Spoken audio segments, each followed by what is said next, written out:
নমস্কার বন্ধুরা, তোমরা নিশ্চয়ই ভালো আছো।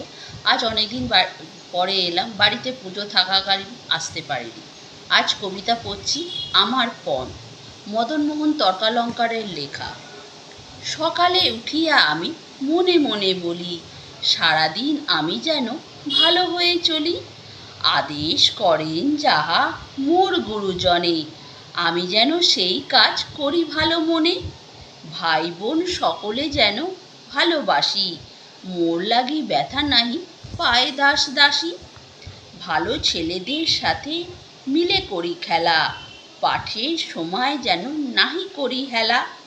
সুখী যেন নাই হই কারোর দুঃখে, মিছে কথা কবু যেন নাহি আসে মুখে। সাবধানে যেন লোক সামলাইয়া থাকি, কিছুতে কাহারে যেন নাহি দিই ফাঁকি।